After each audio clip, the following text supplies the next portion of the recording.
People often mistake love for loyalty. They believe that affection guarantees obedience, that friendship secures trust. But those who chase love misunderstand the nature of human behavior. Affection is fickle. It shifts with mood, with opinion, with convenience.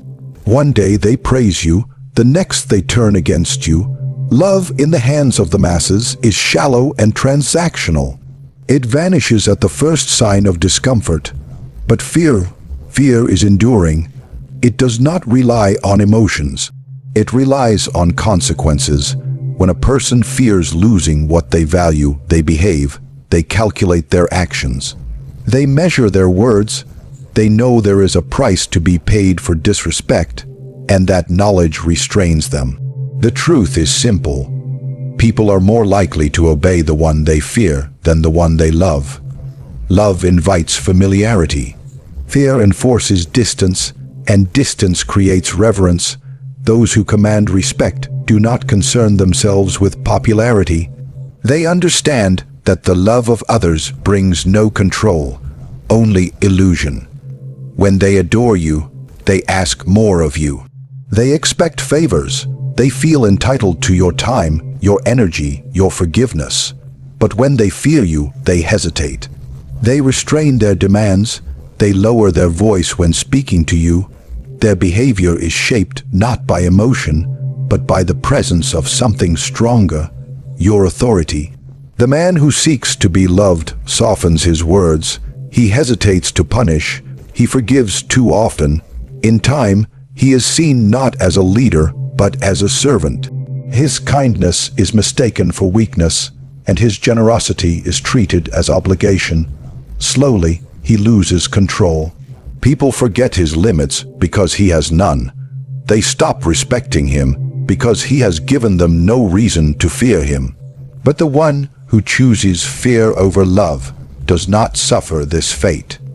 He sets clear consequences and enforces them. He remains distant, difficult to read, impossible to manipulate. He does not speak to be liked. He speaks to be understood. When he walks into a room, silence follows. Not admiration, but alertness. People notice him because they cannot ignore him. They respect him because they do not want to be on the wrong side of him. This fear does not require cruelty. It requires consistency. The goal is not to terrorize, but to discipline. Not to harm, but to command. The fear that earns respect is not born from violence. It is born from power held in reserve. Power that is visible, controlled, and always ready. When people sense that you are not to be provoked, they become careful. And in that caution, respect takes root. Fear removes doubt. It removes negotiation. It simplifies relationships. Those under your authority do not wonder what they can get away with. They already know. They know the line. They know the price. And so they stay in line not out of affection, but out of recognition. Recognition of who you are and what you're capable of. Seeking to be liked is a dangerous path. It seduces you with comfort, with applause, with approval, but it binds you to the opinions of others. When your value is tied to being liked, your strength is no longer your own. You begin to adjust your behavior to please, to avoid offense, to maintain acceptance. In doing so, you trade command for compliance. You stop leading and start performing.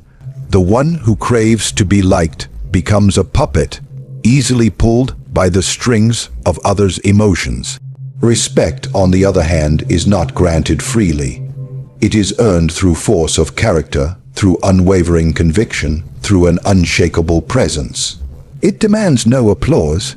It requires no smiles. It is born when others see that you do not need them, that you operate by your own rules, guided by your own mind. When you no longer need to be liked, you become unbreakable. You stop diluting your message, stop apologizing for your strength, stop retreating in the face of disagreement. You say what must be said, you do what must be done, and that is what makes others follow. The desire to be liked is a form of weakness. It exposes a need for validation, and where there is need, there is vulnerability. The more they see that you care about their approval, the more power they hold over you. They can withhold praise to manipulate you. They can use silence as punishment. They can reshape your actions with mere opinion. And over time, you become theirs, not your own. But when you demand respect instead, they have no leverage. You move with purpose, not permission. You operate with clarity, not compromise. Being respected means you are seen as reliable, firm, and difficult to sway. It means your word carries weight, your decisions carry consequence, and your presence carries authority. This is not built through charm, but through structure, through boundaries that are enforced without apology, through standards that are maintained without exception. People may not like those boundaries, but they will honor them. They may complain about your standards, but they will obey them because they recognize that behind your actions lies power, and power commands attention, not affection. To be respected, you must train yourself to remain unaffected. Their opinions must not shake you. Their reactions must not influence you. You must learn to speak without seeking approval, to act without waiting for consent. You must develop a reputation for decisiveness, for strength, for consistency. The moment people realize you do not bend to be accepted, they begin to adjust themselves to your presence. You become the standard. You become the force around which others must orient themselves. Liking is emotional, fragile, and conditional. Respect is rational, earned, and enduring. Those who respect you may not agree with you, may not enjoy your company, may even resent your presence, but they will not cross you. They will not dismiss you. They will not ignore you, because they understand that you are not ruled by their feelings. You are ruled by your purpose. Respect does not rely on your true self. It relies on the image others perceive. Men do not follow what they do not understand. They follow what they believe is powerful, capable, and necessary. This belief is often built on illusion, on the careful control of perception. If you want respect without affection, you must master the art of crafting the right image. People are not drawn to the truth of who you are. They are drawn to the version of you that commands their attention, stirs their fear, or earns their trust. The one who controls how he is seen controls how others behave. Appear strong when you are uncertain. Appear composed when you are under pressure. Appear necessary even when others doubt your role. People rarely question what they can't fully see. If they sense you are in control, they will treat you with caution. If they sense you are irreplaceable, they will treat you with reverence. Perception creates reality in the minds of those who watch, and most people never look beyond what is presented. You do not need to be genuinely kind to appear fair. You do not need to be completely fearless to appear unshakable. You only need to control the frame through which others see you. This frame must be built carefully, consistently. Speak rarely but with weight. Act decisively but without panic. Let others talk more than you do, because while they reveal themselves, you preserve your advantage. Silence becomes your armor. Mystery becomes your weapon. The less they know, the more they respect what they think you are. People are not searching for someone who pleases everyone. They are searching for someone who stands above the noise. Someone who is untouchable, unreadable, formidable. The masses are drawn to confidence, even when it is cold. They follow certainty even when it is harsh. The more calculated you are in how you present yourself, the more control you have over their response. Never let them see your uncertainty. Never allow them to witness your inner doubt. Hide it beneath discipline, beneath ritual, beneath reputation. The wise man does not chase truth in public. He uses perception as a shield and a sword. He lets others believe what serves him. He projects strength where it is needed, patience where it is useful, and indifference where emotion would expose him. This is not deceit. It is strategy. Because those who act without shaping perception become vulnerable to misjudgment, to disrespect, to rebellion. When people believe you are weak, they test you. When they believe you are strong, they obey. Whether the strength is real or perceived becomes irrelevant in the moment of decision. Controlling your image also means being selective with access. Do not allow everyone to see every part of you. Keep circles tight. Keep appearances rare. Let your presence carry weight by making it uncommon. The more available you are, the less value you hold. But when you become a figure of authority, calm, controlled, and deliberate people begin to organize themselves around your image. Boundaries are the architecture of power. They define what you tolerate, what you expect, and what you will not allow. The man who sets boundaries without apology is the one who commands respect without question. People push as far as they are allowed. They test limits, searching for weakness, probing for flexibility. If they find softness, they take more. If they meet firmness, they step back. A boundary is not something you discuss, it is something you demonstrate. When you set a standard and enforce it immediately, you teach others the rules of your world. Too many allow lines to blur. They fear offending. They fear being seen as too rigid, too harsh, too cold. But in their fear, they invite chaos. When your boundaries are unclear, your authority disappears. When people do not know the cost of disrespect, they begin to gamble with it. They speak loosely. They make demands. They question your decisions. Over time, the absence of limits leads to a loss of control. You cannot govern others if you do not govern access to yourself. The unapologetic boundary is not emotional, it is strategic. It is not about being cruel, it is about being clear. Clarity removes confusion, it eliminates entitlement. When someone crosses a line and is immediately met with consequence, not words, not warnings, but action, they remember. That memory becomes instruction. They do not need to like the boundary, they need to feel its presence. Repetition of enforcement builds reputation.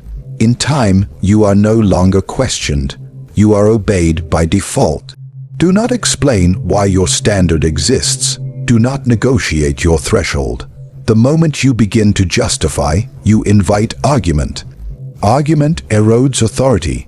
It equalizes the field. You are no longer a figure of control. You are just another voice in the noise. Instead, let your actions be your answer. Silence followed by discipline is more powerful than any explanation. When you act without hesitation, without emotional display, you establish dominance in a way that words never could. People respect those who do not flinch. They respect those who do not bend under pressure, who do not compromise under scrutiny. The one who defends his line with stillness and certainty becomes untouchable. The noise around him cannot penetrate. The drama does not affect him. He is feared not for his aggression, but for his immovability. And fear, born from clear limits, breeds caution in others. It shapes how they interact. It conditions their behavior. It keeps chaos at a distance. Harsh boundaries are not harsh to the disciplined. They are only harsh to the entitled. Those who understand strength will respect your structure. Those who resist it were never meant to be close to it. The stronger the boundary, the stronger the identity. It becomes a shield against weakness, a filter against disorder.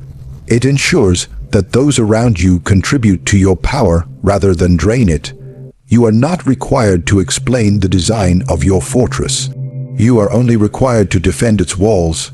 In the end, People follow results, not kindness, not charisma, not your effort or good intentions.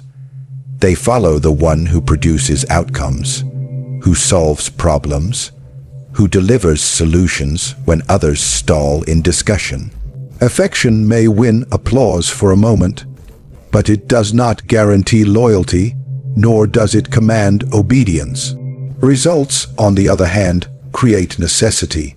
The man who becomes necessary cannot be ignored. He becomes the cornerstone, the one whose absence is felt immediately. Respect grows from that necessity. It does not come from how much people like you, but from how much they rely on you. Most men seek to be appreciated. They want gratitude, they want validation. So they spend their time pleasing others, hoping to be seen as valuable. But value is not declared, it is proven, and proof lies in output, in performance, in visible, undeniable competence. When you produce, when you deliver under pressure, when you resolve conflict and restore order, people pay attention. They may not thank you, they may not smile, but they remember, they recalculate your worth. They begin to treat your presence as critical. You do not need to entertain people. You do not need to soften yourself to win their affection. Charm is a tool, but it is not the foundation of power. Charm can be replaced. Results cannot. Be the man whose work is too sharp to overlook. Be the one who finishes what others abandon. Be the one who does not explain, but shows, in silence with precision. The world respects the builder, not the dreamer. The executor, not the planner. The finisher, not the talker. This mindset requires detachment. You must detach from your desire to be praised. You must train yourself to ignore the silence that follows your victories. Often, those you help the most will be the ones who show the least appreciation. Do not concern yourself with that. Concern yourself only with your consistency, with your reputation for getting things done.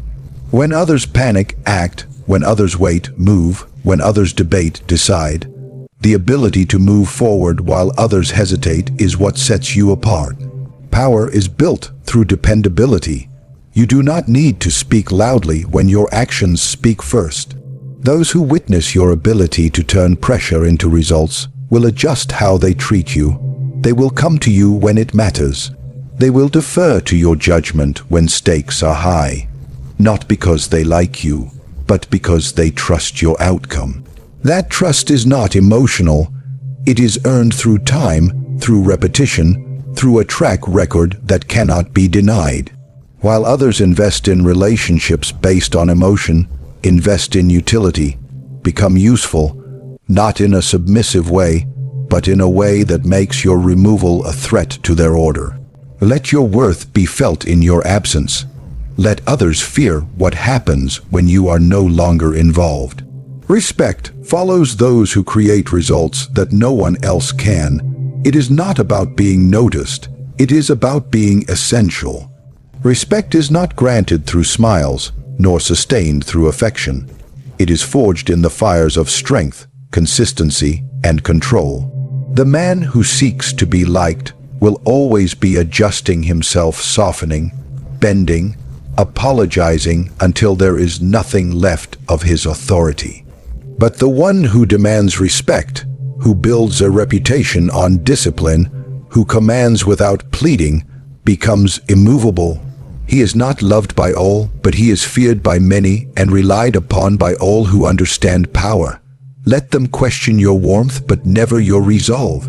Let them debate your likability, but never your results. You do not rise by being accepted. You rise by being necessary. By holding your line, by mastering perception, by setting boundaries that sting and delivering outcomes that speak louder than words. In a world obsessed with approval, the rare man who does not chase it becomes unforgettable, not for how he made them feel, but for how he made them obey.